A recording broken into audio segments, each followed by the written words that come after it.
Hey there, and welcome to section 3 of the jumping method. In this section, we're going to be editing an image from start to finish, just like we did in our last section. Only we're taking a different part of the photo shoot. This time she was jumping off the ground, and I decided, you know what? Let's go ahead and see if we can completely make the ground drop away. So instead of having basically an object she was jumping off of and removing that object like we did in the first, we're going to be completely dropping the ground away and making it look as though our subject is levitating in the middle of the air. Hey there, and welcome to section 3. This is we're going to be finishing up this the jumping portion of the tutorial anyway. Gosh, you guys are getting such an awesome tutorial with so many cool images. In our last section, section 2, we covered this image. We showed you from start to finish, all the way from our background, adding our subject in, and doing some light retouching, some dodging and burning as well, and then giving the image a little bit more color and a little bit more life. Very, very cool. So let's go ahead and give that the close. It's going to save and then close. And now we're going to be working on our final image, and this will be all of section 3. So this image is, we're doing something a little bit less traditional with Levitation here. I'm actually going to drop the floor totally out of the picture, which I'm excited about. I've never done this before. Well, I did it yesterday, but before this image, I've never done this before. So we're going to give it a shot and see how it goes. It's going to be great. So let's go ahead and let's group this with itself. Command G. Let's just call this extra. Same as we did last time. We'll keep our plan intact. Okay, and now what we're going to do is here on this layer, what I'm going to do is basically make a couple copies, and we're going to stretch, well, we're not stretching anything, we're just going to move some areas down. So this is our floor. Let's go ahead and group this layer with itself. We're going to double click here, and we're going to call this floor. Okay, because we're going to be doing quite a bit of stuff with this floor. So first thing I would like to do is grab a marquee selection tool. Okay, and we're just going to copy like the bottom half of this image. There we go. Because I don't need to be messing around with this top half. It's just going to get in the way. So we're going to select that, and I'm going to hit Control or Command J. We're just going to duplicate to a new layer. Okay, so we've got one of those, and we're going to go ahead and make another copy. So I'm going to hit Control or Command J again, and now we have 2. Learn a little bit of math here. Okay, so we have 2 versions of the floor. One we're going to drop down half the distance, the other will drop down the other half.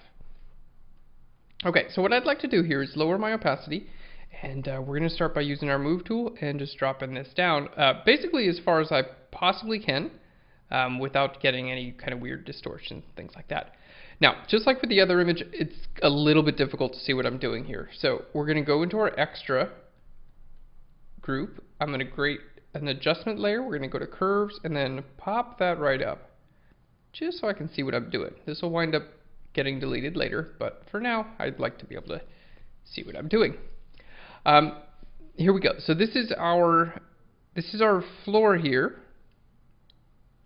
There we go. So we're going to drop this down right to about there. I think this is going to work pretty well. And then I want to line this up. So let's just zoom in. Okay.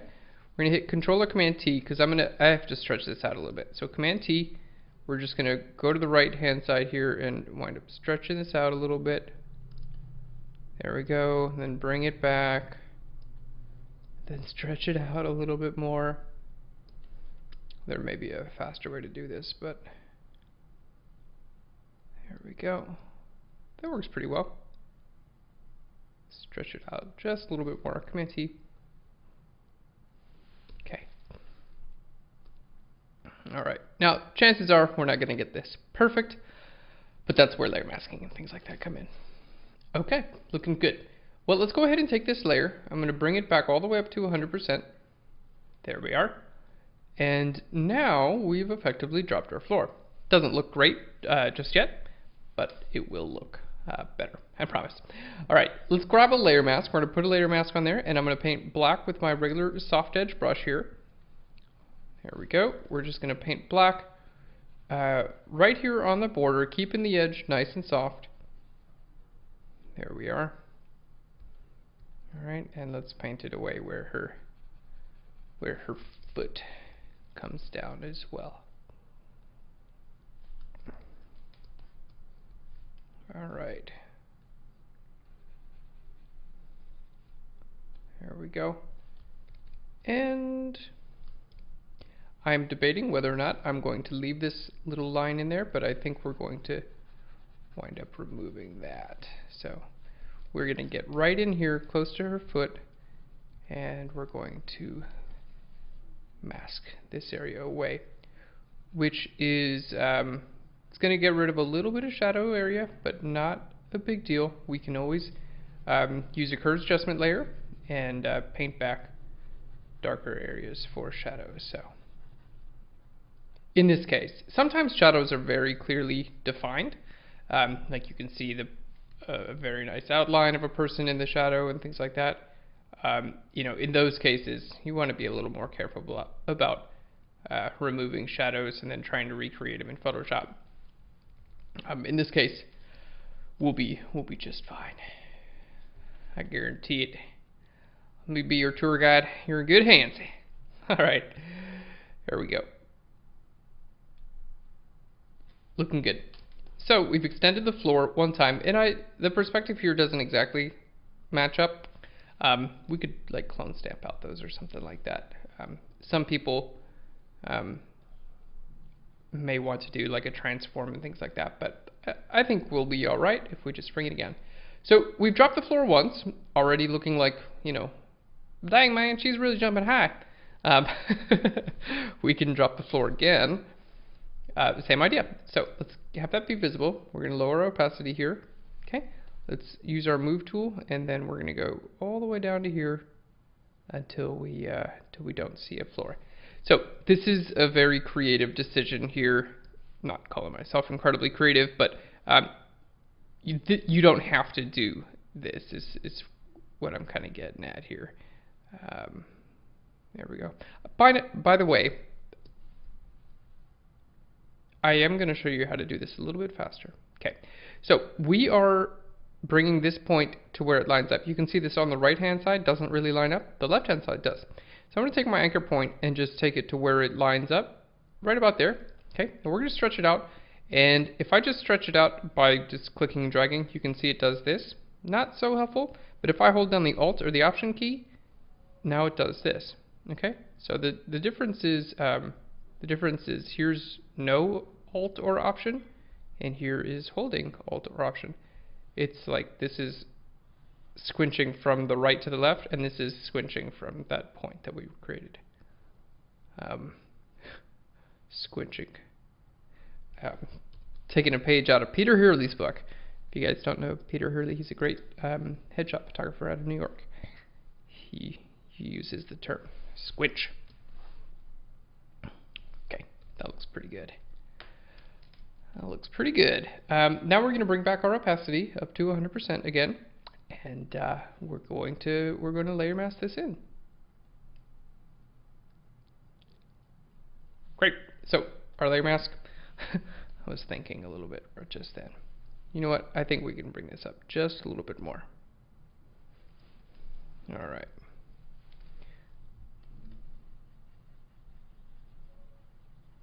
There we are. Bring that in. Okay, looking good. And now I realize we've got some blending and stuff like that to do, but I want to crop this image in to get a good idea of what it's going to finally look like. Because I do want it to make it look like as though, you know, she's really high up in the air. So I'm going to give this like a long vertical crop.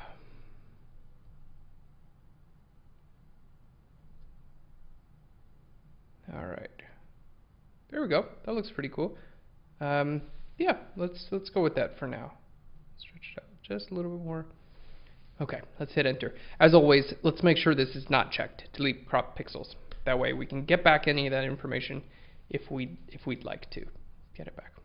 All right, I think that's gonna work out really nice. Okay, so now I have to blend these in. Let's start with our first floor. We're going to make it just a bit darker so it blends in here. Okay, so we're going to grab an adjustment layer, go to curves, and by default, if I make curves lighter or darker, it's going to affect everything. So if I only want it to affect the floor, what we're going to do is I'm going to right click here and I'm going to go to create clipping mask. There we go. Now it's only going to affect this layer. All right, so, oh man, Photoshop makes me sneeze. All right, let's click right here in the middle and just drag that down till it kind of blends in just a little bit better. There we go. You can see the before and after just kind of blending in a little bit better. Okay, that looks pretty good. Let's go ahead and do something similar with this guy here. Let's just make sure that it lines up very nicely here. All right, Command T. We're gonna change this little point. Oops. We're gonna change this little point to right about there.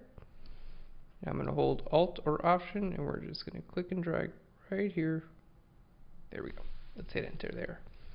That's lining up pretty well. So we're going to do the same thing we did earlier with this curves adjustment and then clip it. You know what? This could be a little bit lighter. So here we are. Let's grab an adjustment layer. Curves. Okay. Remember, it's going to affect everything until we clip it. So clipping, right click here, go to create a clipping mask, and it's going to clip it to the layer right below. Okay. And now this time we would just want to bring this down a bit. Now, sometimes it works out to where you need to do this a couple of times. And I think this may be one of those cases where, for the most part, this looks pretty good. If I go too dark, you can see it's looking too dark.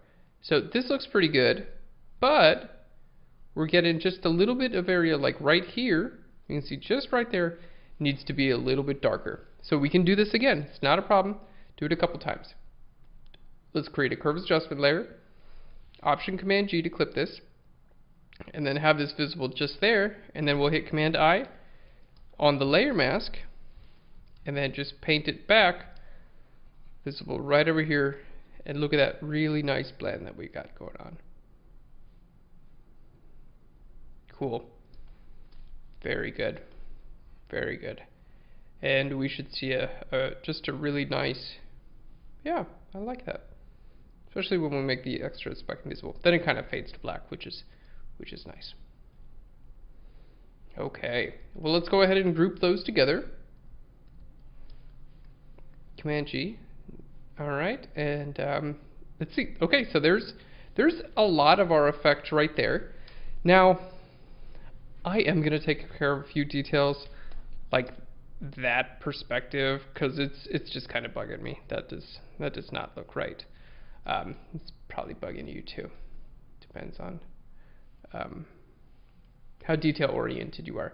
I tend to be quite detail oriented. So let's create a new layer. I'm going to group this with itself, and we're just going to call this retouch. Okay, now here inside of this retouch group, I'm going to hit S for the clone stamp. So S for the clone stamp, we're going to sample current and below. So that's going to sample the current layer that we're on and the layers directly below it. So that way, if I turn this back off, we're good to go. It's not going to contain the adjustment layer that makes everything lighter here. All right, but I'm going to leave it on while I clone stamp. And I'm just going to get rid of these guys here. If I really wanted to, we could select them and then like try to match all the angles and build perspective back in. And if this were not so dark, I would probably be more inclined to do so. However, given that it is a very dark part of the image, that's a detail that's most likely not going to be seen, and in that case, it's probably not worth spending a ton of time on. Now, if you were to make this a print, oftentimes you see this stuff in print more than you do on the web or whatever it is. So if I were preparing this for print, I would probably do a little bit more of a thorough job here. But on the web, especially with the darkened backup, that looks actually pretty good. Okay, let's go ahead and you know what, we're gonna get rid of this as well, the ring ride here. Again, I've just got the clone stamp tool, S for that, clone stamp tool.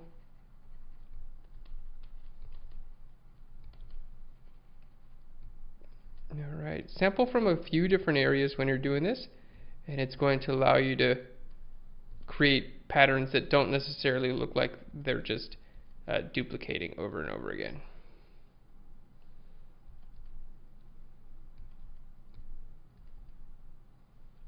Okay. There we go. It looks pretty good. All right, so we've gotten rid of that. If there's any more little things that just may be distracting, we can get rid of those too. And this is a total personal preference, by the way. Some people are purists, and they enjoy leaving all the original details in, and other people don't mind getting rid of distractions. I am in the latter camp, but if you're in the purist camp, that's totally cool. Just leave those things in, and that'll save you some work in Photoshop too. All right, yeah, that's looking good. Okay, I'm glad I removed that couple things. So they were just a little bit distracting to me. Okay, that looks pretty good. All right, so we've got our extra group here, and already I like this image a lot. I think it's got a lot of movement. The light is nice. It doesn't give too much away. And now we're going to start enhancing this a little bit more. So let's go ahead and start off. We're going to do some dodging and burning. So same as we did in section 2. New layer here. I'm going to use my brush tool. We're going to change our layer blend mode to soft light. Okay, and then we're going to paint with our default colors, which are black and white. So you hit D for your default colors, and then that'll bring up black and white. And then to switch back and forth between them, you can hit X on your keyboard.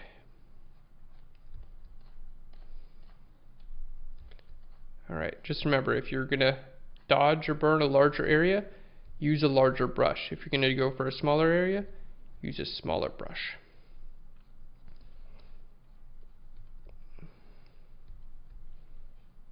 Okay, outline her, because this is it's a pretty dark image here, and I want to make sure that she's pretty well defined. So, you know, taking care of the highlights and everything like that is just going to help out. Make sure that she is pretty well defined. If you do find that you've painted too much, just grab your eraser tool. E for your eraser tool, and you can erase those areas away.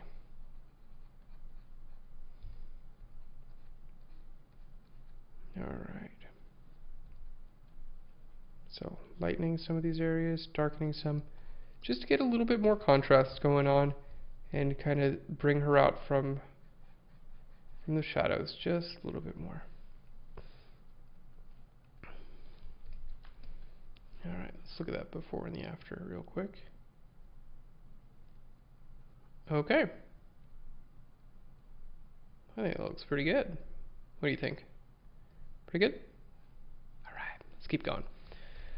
Cool. The next thing I'd like to do is to change the color. We're going to work a little bit more with color on this. So we're going to grab an adjustment layer. I'm going to go to our, first we're going to create a new layer, and we're going to group this with itself, and we're going to call this color. Staying organized is really key whenever you're doing something like this. It just helps make everything easier. Okay, so here in our color group, I'm going to grab a curves adjustment layer.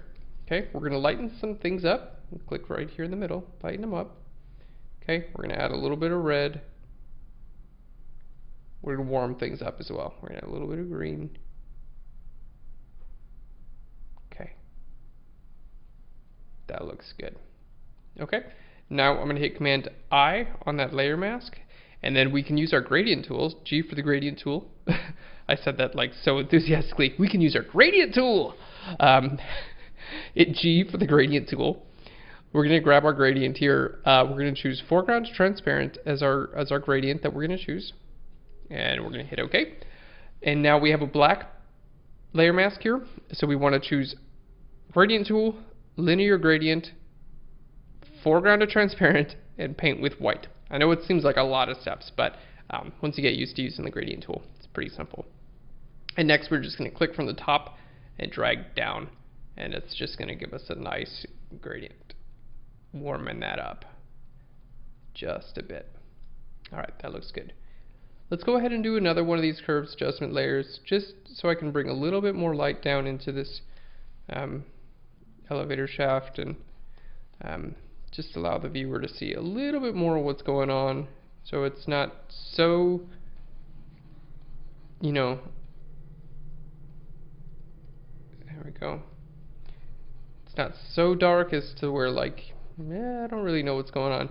I wanted, you know, to be able to see that, like, okay, she's high up. I can't see anything down there, and you know, she looks like she's pretty high up in the air. All right, that looks good. That looks, yeah, I dig this so far. This is coming together very nicely.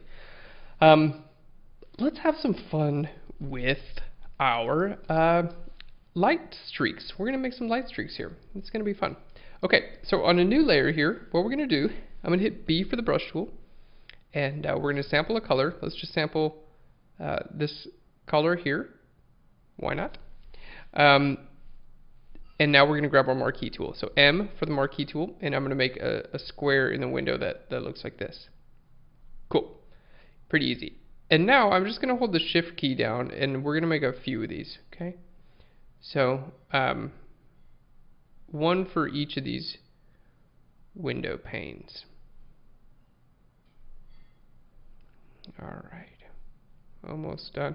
You don't have to be perfect here, because these are going to get blurred in just a little bit, but having a little bit of separation is nice, you know. Or, you know what? If you want to go a little bit quicker, you just do one, and then hold down the Alt or the Option key, which brings up the minus selection. Look at that. Ha! Always trying to get faster and better. There we go. Nice and easy. Okay, so we have a selection now. That's what the selection looks like. I'm going to hit Shift Delete to fill with our foreground color. There we go. Let's hit OK. And deselect by hitting Command D. Okay, now we have this. Okay, let's go ahead and hit Command J to duplicate it. Anytime I'm about to do like a big effect, like a big blur or something like that, and I'm not 100% sure how it's going to wind up affecting my final, I'd like to duplicate that layer, because it just gives me another option. If this doesn't turn out, I'll just go back to my original. Okay, so now let's go ahead and try giving this a nice blur. I'm going to go to Filter, we're going to go to Blur, and I'm going to go down here to Radial Blur. Okay, now here in Radial Blur, you have a few different options here. You have a Spin Blur, which will be like if you're wanting to make it look like a baseball that's spinning through the air or something like that. That's a really nice blur there.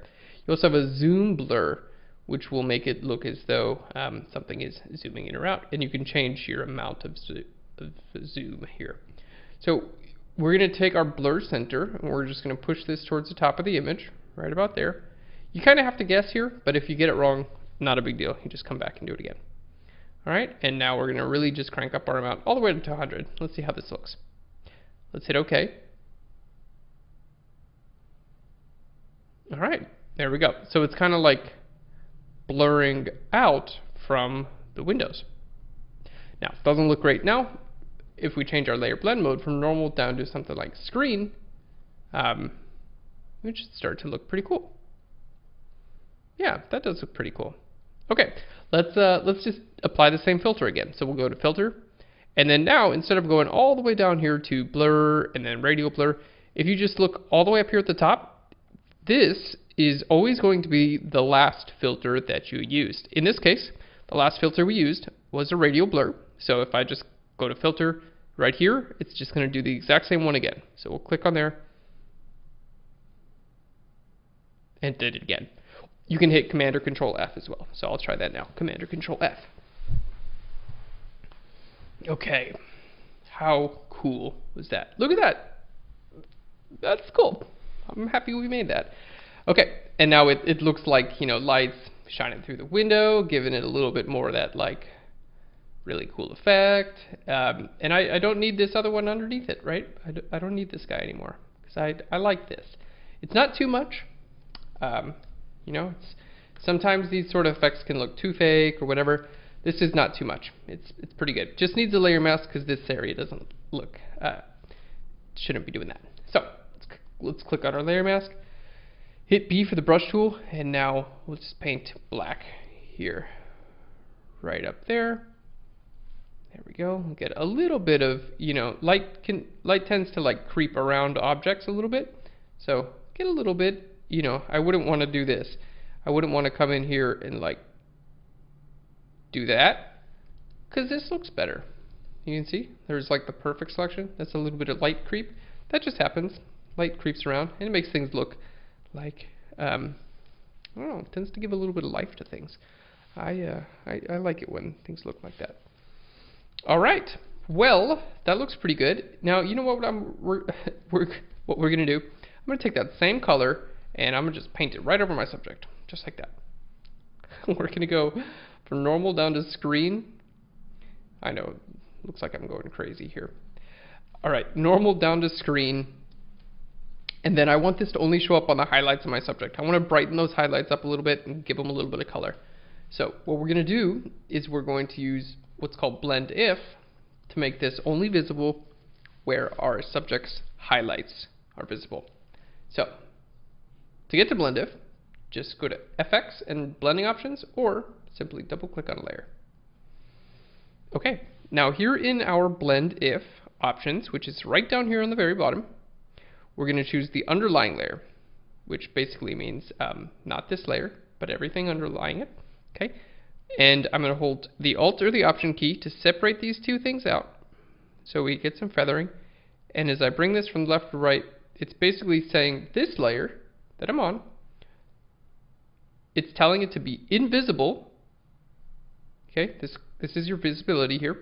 So this layer will be invisible where the underlying layer is dark. Okay, so the yellow disappears when the image is dark. All right, let's bring this from the left to the right and see how it looks. Looks pretty good. Lower the opacity, bring the opacity back up. Let's hit OK. Hopefully this should hit some of the highlights in our subject and help bring her into the light a little bit more. Looks good. And we can put a layer mask on this and layer mask some of these areas out. Now, you're not stuck with this color. I started with this color, but if you want to change this color, you can do so at any time. Just hit Control or Command U, as in ukulele, and it will bring up your hue/saturation. So I could see increase my saturation, decrease it. I can change my hue. You can see it's got a purplish tone now. It's greenish tone, lightness and darkness, and we can change all kinds of things here. So you can always change colors after you apply them. Don't ever feel like you're stuck. All right. Well, we're looking pretty good, I think, actually. Let's lower our opacity just a little bit more. Yeah, I'm liking this. I think we're doing a great job so far. Okay, so our color, let's see. Let's darken this down a little bit more and desaturate it. Okay, so let's grab an adjustment layer. We're going to go to Levels. Take our white point and just kind of drag that down a little bit more. We'll hit Control or Command I, and then I'm just going to color this. Anytime something's like pulls my eye, out towards the corner of an image, I'm a big fan of just minimizing that by, changing the color or the light or whatever. All right, that darkened it down, but it's still the wrong color. So let's create a new layer. Hit B for the brush tool, and we're going to sample this color. And I'm going to paint over there and just change the layer blend mode from normal down to color. Look at that. There we go. Sample that color there.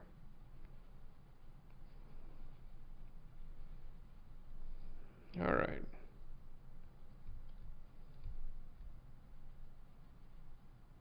Paint some other colors in here just so it doesn't look, so much the same.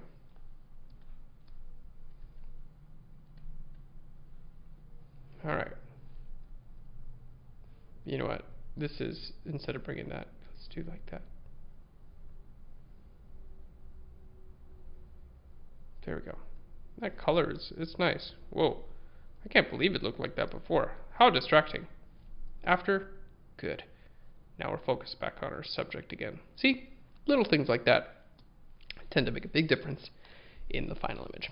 Okay, next thing we're going to do is we're going to use a dust brush. We're going to use a dust brush, and we created the dust brush in the first tutorial in the falling method, and now we're going to reuse the brush. The brush is included in your download, by the way. If you'd like to see how you can save or load a brush, I'll show you how right now. So we're going to go to brush tool, B for the brush tool. I'm going to right click, and now we have our brush menu here. And if we'd like to go to our brush preset manager, just click on this little gear and go down to preset manager. Now you can see I only have 3 brushes in Photoshop. Normally I have more. This computer that I'm on decided to, the hard drive failed recently, so I had to start over from scratch. So these are my 3 brushes. I've got, let's see, this is like dust 1, dust 2, and a regular brush. So if I wanted to save these, I'll just hold controller command and click on the 3 of those so you can see they're all selected. I'm going to hit save, set, and now we're going to go here to our levitation. Alright, and we're going to just call these levitation brushes.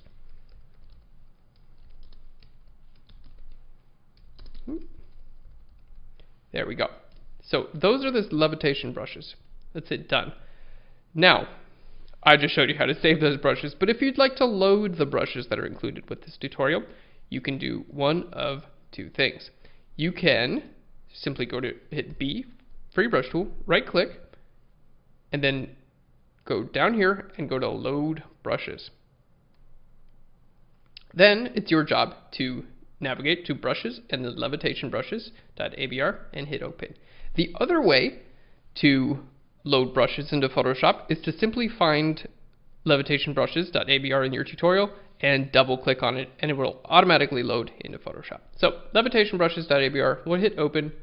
There we go. And you can see now I have 6 because it put those in there. If you'd like to get rid of a brush, hold the Alt or the Option key while looking at the screen, and it will change your little hand into a pair of scissors. You can click, click, click, get rid of them. I like keeping things nice and clean. So these are all the brushes that I want right now. That's all I'm going to see. Great. Let's go ahead and choose this brush, which is Dust 2. Okay. Now, with this brush, what we're going to do is I'm going to create a new layer, hit B for the brush tool. Okay, we're going to choose a very light color again, and I'm just going to paint around. And literally here I'm just clicking around and dragging, and it's creating dust for me. And if you're curious on how we made this brush, just check out the tutorial for the falling method, because we showed you guys how to actually create this. Alright, there we go. So we got a lot of dust going on, and I'm not clicking a bunch of times. I'm just clicking in and moving my cursor around. And it creates all these little specks of dust here, which kind of looks cool when it's like catching the light. Okay, you can just do this all day if you want, or you can stop right now, like I will. If there is dust that you don't want visible, like I've got some down here, E for the eraser tool, make a large soft edge brush and just kind of erase the dust away. It'll help add a little bit more like randomness to the dust anyway, and it'll make it look more realistic. So I recommend just like running an eraser around there anyway. So it doesn't look so Photoshoppy now, but it's still there. Zoom in and show you. See, still there. If you were to print this out large, you would want to blur your dust a little bit to make it a little bit less pronounced. If you're going on the web, you may even want to make your dust bigger. It totally depends on viewing size. See, here doesn't look that great. It would need a blur. Here looks great. Doesn't need a blur. So keep that sort of thing in mind. It's going to really depend on your final output as to how large you make your dust and whether or not you decide to blur the dust. Okay, this looks great. we're going to just change a couple colors to finish it off, and we'll be done. I'm excited because this is going to be really cool with the color. So last thing we're going to do, I'm going to grab an adjustment layer. We're going to go down here to our color balance. Okay, now here in our color balance we have our highlights, midtones, and our shadows. You can adjust color on each of the three. My suggestion is to stick with the midtones and highlights for the most part. Shadows tend to make things too dark and too saturated, and I'm not a fan of messing with shadows so much. But if you start off with midtones and then work into highlights, you can get some really, really nice coloring going. So for the midtones, we're going to put some blue and some green in there, and then maybe put some, there we go, put some teal. This is one of those things where I'm just going to play around for a minute because there's not really a set formula. It's going to be different from every image that you do, but I find that this is a very intuitive way of working with colors. Because you can see right here, sliders. Highlights, midtones, and shadows. All right. So we can cool this image down a little bit. We can warm it up a little bit.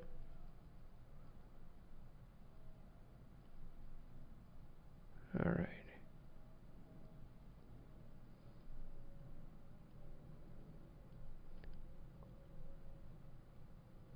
There we go. Now let's play around with our shadows just a little bit. You can see how it's starting to make it really dark, but I do kind of like that little bit of magenta in there. All right.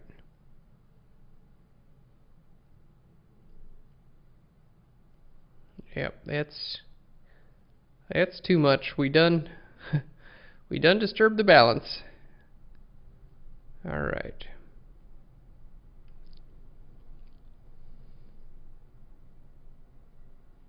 Yeah, okay. Now we're starting to get somewhere. I wish this were a little bit more straightforward, but it really is. It's a preference thing, and it's also going to change for every image. So what I really recommend is just getting in here and working with these sliders. Don't feel like you got to rush it, and you know, take some time to just kind of find out where your image is. You know, kind of rest. Keep in mind one thing to think about when you're doing this: warmer images, like something like, you know, it's too warm, but something a little bit on the warm side will kind of give that like spring, summer type like feeling that it's actually physically warm in the building, temperature-wise.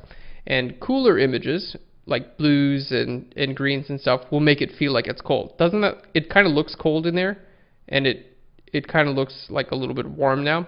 So keep that in mind. That may depend on what you actually want out of your image. You know, you may want an image that has like a very warm feel. Like if I was photographing someone on a summer day and, you know, I was using a shallow depth of field and it was sunny, I wouldn't edit it so it was cold colors. I wouldn't put a lot of blues and greens. I'd stick more towards like reds and yellows and oranges to kind of enhance the feeling of the day. So one thing to, you know, kind of keep in mind. All right, and then we'll just make this visible and invisible. That's kind of cool. Underneath this layer, let's play around. Let's grab another curve adjustment layer. We're just going to brighten things down up a little bit and warm them up a little bit too. All right. Now the other thing that I suggest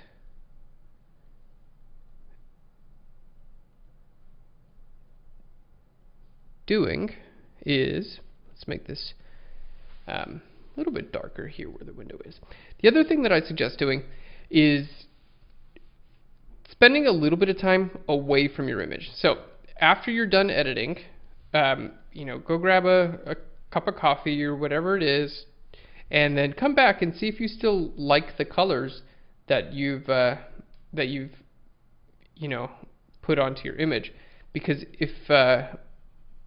if you get to the place where you think the image is good, there's a good chance you've been staring at it for a while, and you might find that you just kind of get used to it. It happens to me all the time where I'll edit an image and I'm like, man, that looks great. I'm gonna show that to my mom. And and then I'll come back like 10 minutes later and be like, oh, that does not look great. I need to keep working on it. Your eyes kind of get used to it, used to looking at the image. One way to kind of give it a quick test, you can right click here on the background and you can like change the colors of the background, like light gray, go to a custom, like a blue, select your custom color. You can select white. This will give you a little bit better of an idea of, you know, what it's going to look like. And this is another great tip. Actually, I'm really glad this came up. If you are planning on putting this, let's say you're going to put your image on a blog. Let's say this is going to go on like Tumblr, okay? Or it's going to go on your Flickr page or your own personal website. And your own personal website has a white background. You're going to find that you might want to edit your image a little bit differently than if you were to put it on black. Let's see what it looks like on black. You can see it's plenty bright on black. Even here in the shadows, I can see detail here in the shadows. Like zooming in, I'm like, okay, cool, I can see detail there. Stuff like that, you know? It looks pretty good on black. If I change this back to white, I'm like, man, this looks so dark in comparison. So what I would probably wind up doing then is going into my levels and like lightening up my darks just a little bit, you know, something maybe like this, to give it a little bit more, you know, to give it a little bit more lightness, or using a curves adjustment layer or something like that. So yeah, I like that right in there. It's kind of nice. So keep those things in mind when you're editing, you know, where the end goal for your image is going to very much affect the end color. The end goal, I should say, the end display. All right, you know what? I'm going to bring up the contrast just a little bit. So for that, we're going to go down to our brightness and contrast. I almost never use this, but right now I just want to. All right, we're going to hit Command I, and we're going to bring up the contrast of her dress just a little bit more.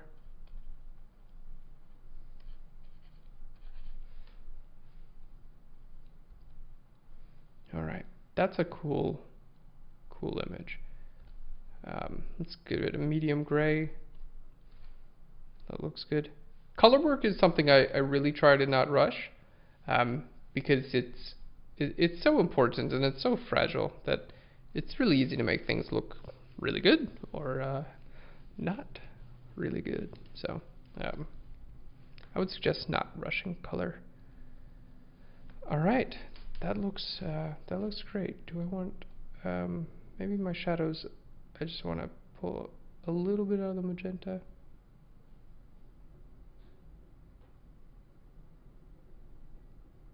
Yeah, and I am obviously in the middle of a tutorial right now, so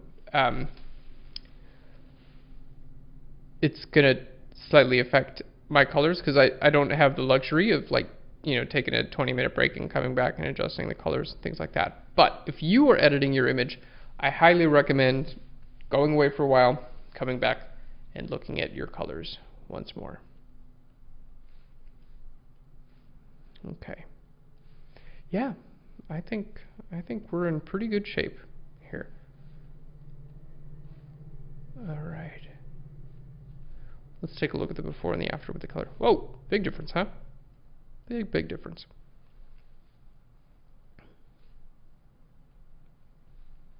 Let's bring the opacity down on this a little bit.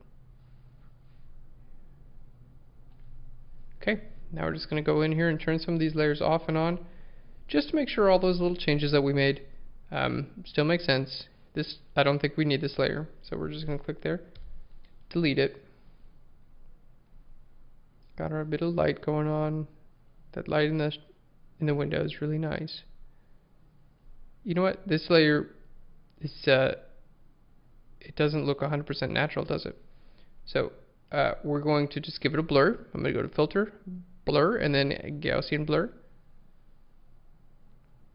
All right. What I meant is like the the shape of the actual layer mask that I painted didn't look like it came from the light. It looked like I was just trying to lighten up part of the image, which I was, but it didn't work as well as I wanted it to. So that's a really great great way to kind of go back and check everything you've done. Look at that floor. Look at that. She was like 3 inches off the floor, and now it looks like she's floating in a world on her own.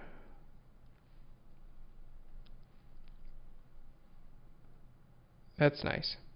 That's a nice image. All right. Well, guys, that is the end of this tutorial. Thank you so much for watching. I hope you enjoyed it, and we'll see you in the next section. And that's it for the jumping method, guys. You can see how easy it really is to take a photo of your subject jumping off an object and then remove that object in Photoshop. So this is one of my favorite methods because anyone, no matter who you are, no matter what you have available, you can do this method of levitation. So start off here. It's going to be a lot of fun. Don't get hurt jumping in the air, but you can use everything that you learned throughout the photography section of this tutorial as well as the Photoshop to make your own levitation photos.